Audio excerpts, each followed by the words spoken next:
जय श्री कृष्ण। राधे राधे। सभी ने भक्त जनों को मेरा नमस्कार है। आज आप श्रवण करेंगे शुक्ल पक्ष की उत्तराधा एकादशी की व्रत कथा। महाराज अर्जुन ने पूछा, हे भगवान, आपने सफला एकादशी का महात्म्य बताकर बड़ी कृपा की है। अब कृपा करके यह बतलाइए कि पूष शुक्ल पक्ष एकादशी का क्या नाम है, उसकी विधि क्या है और उसमें कौन से देवता का पूजन किया जाता है। प्रभु भक्त बस्तले भगवान श्री कृष्णा बोले, हे अर्जुन, इस एकादशी का नाम उत्तराधा एकादशी है। इसमें भी नारायण भगवान की पूजा की जाती है। इस चर और आचार संसार में उत्तराधा एकादशी के व्रत के समान दूसरा कोई व्रत नहीं है। इसके पुण्य से मनुष्य तपस्वी, वृद्धन और लक्ष्मीवान होता है। इसकी मैं एक गाथा कहता हूँ, सो तुम ध्यान पूर्वक सुनो। भद्रापति नाम का नगरी में सुकेतु मान नाम का एक राजा राज करता था। उसके कोई पुत्र नहीं था। उसकी स्त्री का नाम शोभिया था। वो निपुती होने के कारण सदाए चिंतित रहा करती थी। राजा के पितर भी रो रो कर पिंड लिया करते थे और सोचा करते थे कि इसके बाद हमको कौन पिंड देगा। राजा को भाई संबंध, धन, हाथी, घोड़े, राज्य और मंत्री, इन सब से किसी से भी संतोष नहीं होता था। वह सदाए यही विचार करता था कि मेरे मरने के बाद मुझको कौन पिंड दान करेगा। बिना पुत्र के पितर और देवताओं का ऋण मैं कैसे चुका सकूंगा। जिसे घर में पुत्र ना हो उस घर में सदाए अंधकार ही रहता है। इसी पुत्र उत्पन्न के लिए प्रयत्न करना चाहिए। जिस मनुष्य ने पुत्र का मुख देखा है वह धन है। उसको इस लोक में यश और परलोक में शांति मिलती है। अर्थात उसके दोनों लोक सुधर जाते हैं। पूर्व जन्म के कर्म से ही इस जन्म में पुत्र धन आदि प्राप्ति होते हैं। राजा इसी प्रकार रात दिन चिंता में लगा रहता था। एक समय तो राजा ने अपने शरीर को त्याग देने का वो निश्चय किया, परंतु आत्माघात को महान पाप समझकर उसने ऐसा नहीं किया। एक दिन राजा ऐसी ही विचार करता हुआ अपने घोड़े पर चढ़कर वन को चल दिया और पंछियों और वृक्षों को देखने लगा। उसने देखा कि वन में मिर्गी, बेघर, असुर, सिंह, बांदर, सांप आदि सब भ्रमण कर रहे हैं। हाथी अपने बच्चों और हथिनियों के बीच घूम रहा है। इस वन में कहीं तो गीदड़ अपने ककरस से सवार में बोल रहा है, कहीं उल्लू धवानी कर रहे हैं। वन के दृश्यों को देख कर राजा सोच विचार में लग गया। इसी प्रकार आधा दिन बीत गया। वो सोचने लगा कि मैंने कई जग किया, ब्राह्मणों को स्वादिष्ट भोजन से दीर्पित किया, फिर भी मुझको दुख प्राप्ति हुआ। क्यों? राजा प्यास के मारे अत्यंत दुखी हो गया और पानी की तलाश में इधर उधर वो फिरने लगा। थोड़ी दूर पर राजा ने एक सरोवर देखा। उस सरोवर में कमल खिले थे और सारस, हंस, मगरमच्छ आदि विहर कर रहे थे। उस सरोवर के चारों तरफ मुनियों के आश्रम बने हुए थे।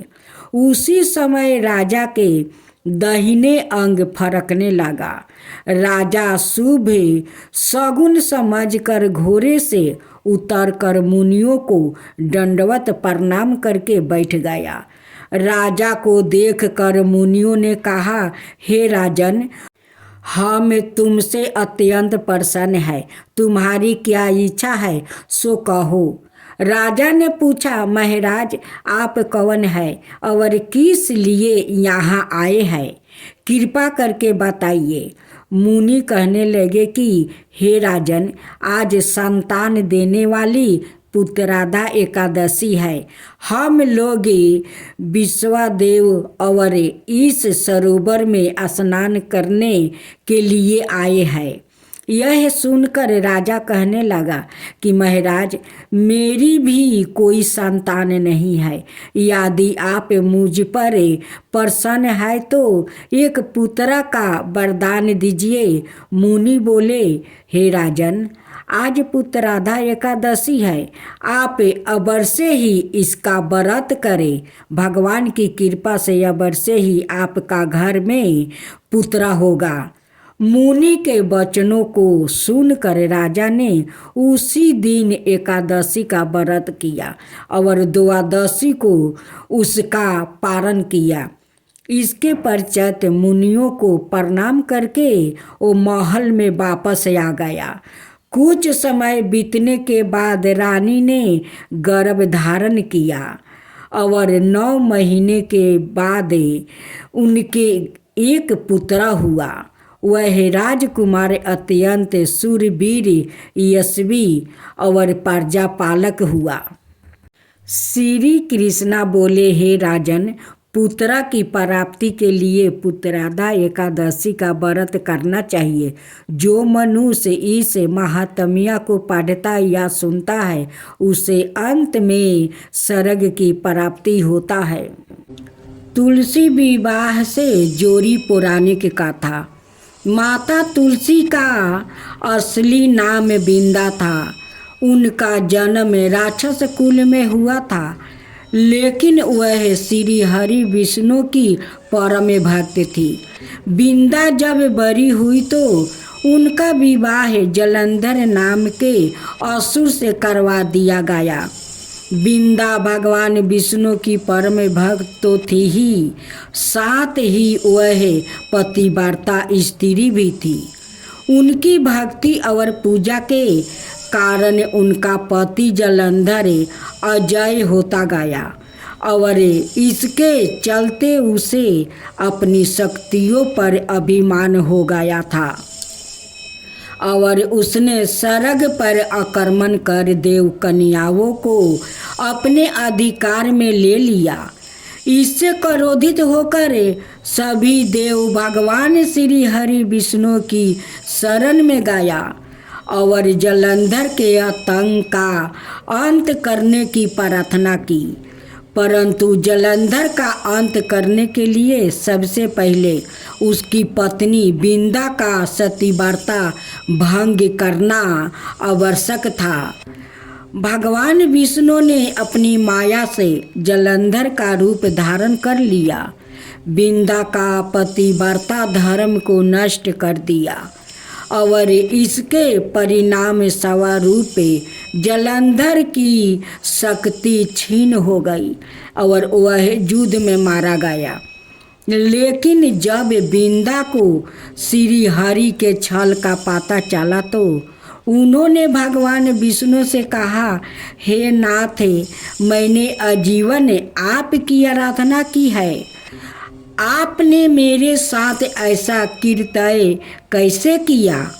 इस प्रश्न का कोई उत्तर श्री हरि नहीं दे पाया और तब बिंदा ने भगवान विष्णु से कहा कि आपने मेरे साथ एक पाषाण की तरह व्यवहार किया है प्रभु। मैं आपको श्राप देती हूँ कि आप पाषाण बन जाइए। यह कहते ही भगवान श्री हरि पत्थर समान हो गया और सृष्टि का संतुलन बिगड़ने लगा। तब देवताओं ने बिंदा से प्रार्थना की कि वो अपना श्राप वह वापस ले ले। भगवान विष्णु की बिंदा के साथ हुई छल से लज्जित थे और अंत में उन्होंने भगवान विष्णु को क्षमा कर दिया। दिए गए भगवान विष्णु को श्राप मुक्ति कर जलंधर के साथ सती हो गई। बिंदा की राख से एक पौधा निकली जिसे श्री हरि विष्णु ने तुलसी का नाम दिया और वरदान दिया कि तुलसी के बिना मैं किसी भी प्रसाद को ग्रहण नहीं करूँगा। मेरे शालिग्राम रूप से तुलसी का विवाह होगा और कालांतर में लोग इस तिथि को तुलसी विवाह करेंगे। उन्हें सुख और सौभाग्य की प्राप्ति होगी। तुलसी विवाह है पूजा विधि। तुलसी विवाह के दिन सूर्योदय से पूर्व ही उठकर नृत्य क्रियाओं से निवृत्त होकर स्नान करे और साफ सुथर वस्तु धारण करे। इसके बाद तुलसी जी को लाल रंग की चुनरी चढ़ाए और उन्हें श्रृंगारे की सभी वस्तुओं अर्पित करे। यह सब करने के बाद शालिग्राम जी को तुलसी के पौधे के स्थापित करें। इसके बाद पंडित जी के द्वारा तुलसी और शालिग्राम का पूरे रीति रिवाज से विवाह करवाया जाता है। विवाह के समय पुरुष को शालिग्राम और स्त्री को तुलसी जी को साथ लेकर 7 फेरे करना चाहिए और विवाह संपन्न होने के बाद तुलसी जी की आरती भी करनी चाहिए। एकादशी की आरती। ओम जय एकादशी माता मैया, जय एकादशी माता।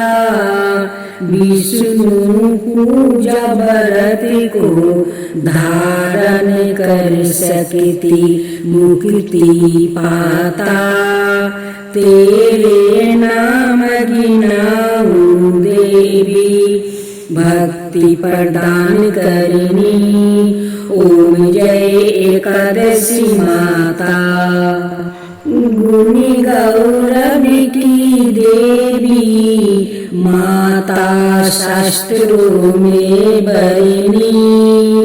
मार्ग शीर्ष के कृष्ण पक्ष में उत्पन्ना होती। शुक्ला पक्ष में मोक्षदायिनी, पापों को धरती।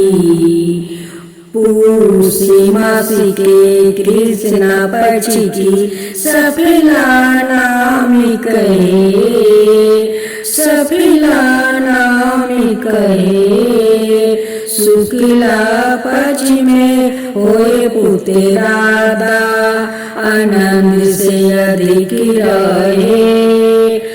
शुक्ला पक्ष में होए पुत्र राधा, आनंद से अधिक रहे। नाम सटितीला माघ मास में कृष्ण पक्ष आवे। शुक्ला पक्ष में जाया कहावे, विजाया सादा पावे। विजाया फागुनी कृष्ण पक्ष में, शुक्ला आम्रलखी पाप मोचिनी कृष्ण पक्ष में। चैत्र मासे बलि की, चैत्र शुक्ला पक्ष में। नामी कदमा धन देने वाली, जय एकादशी माता, जय एकादशी माता। नामे बरतूनी कृष्ण पक्ष में, बैसाख महाउली। शुक्ला पक्ष में होए मोहिनी, अपरा ज्येष्ठी कृष्ण पक्षी। नाम निर्जला सब सुख करनी। शुक्ला पक्षे राखी योगिनी नाम आषाढ़ में जानो। कृष्ण पक्ष भरिणी देवसायिनी नाम कहावे। शुक्ला पक्ष धरिणी ओम जय एकादशी माता। ओम जय एकादशी माता। कमी का श्रवण मास में आवे। कृष्ण पक्ष कहिए श्रवण शुक्ला होए पुत्र राधा आनंद से रहिए। आजा भाद्रपद कृष्ण पक्ष की परिवर्तिनी शुक्ला इंदिरा आशिवन। कृष्ण पक्ष में भरत से भाव सागर निकला। पापे कुंसा है शुक्ला पक्ष में पापी हारन हारी। रामा मासी कार्तिक में आवे सुखदायक भरी। देवथानी शुक्ल पक्ष की दुखे नाशक मैया। देवथानी शुक्ल पक्ष की दुखे नाशक मैया।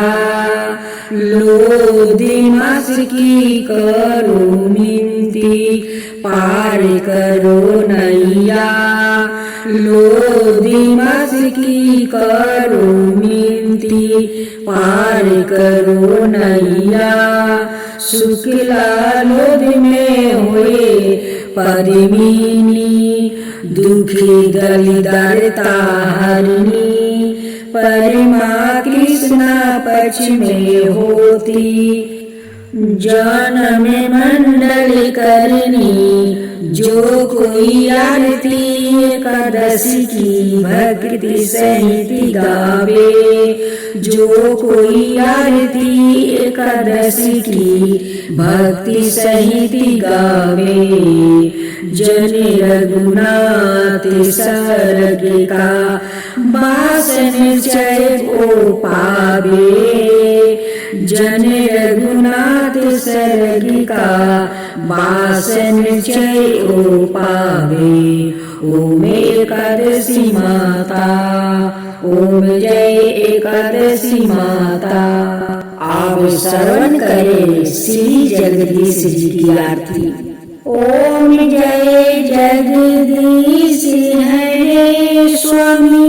जय जगदीश हरे। भक्तों जन के संकट क्षण में दूर करे। जो धावे फल पावे दुखी विनाशी मन का। सुखी संपत्ति घर आवे कष्ट मिटे तन का। माता पिता तुम्हें मेरे शरण कहूँ किसी की। तुम बिना और न दूजा आस करूं जिसकी। तुम पुराण परमात्मा तुम्ही अंतर्यामी। पारे ब्रह्म परमेश्वरे तुम सबके स्वामी। तुम्हें करुणा के सागर तुम्हें पालन करता। मैं मूर्ख खल कमी कृपा करो भक्तों। तुम हो एक गोचर सबके प्राणपति।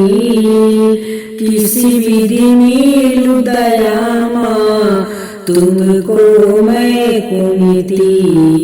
दीन बंधु दुख हरता तुम ठाकुर मेरे। अपने हाथ उठाओ द्वारे पार तेरे।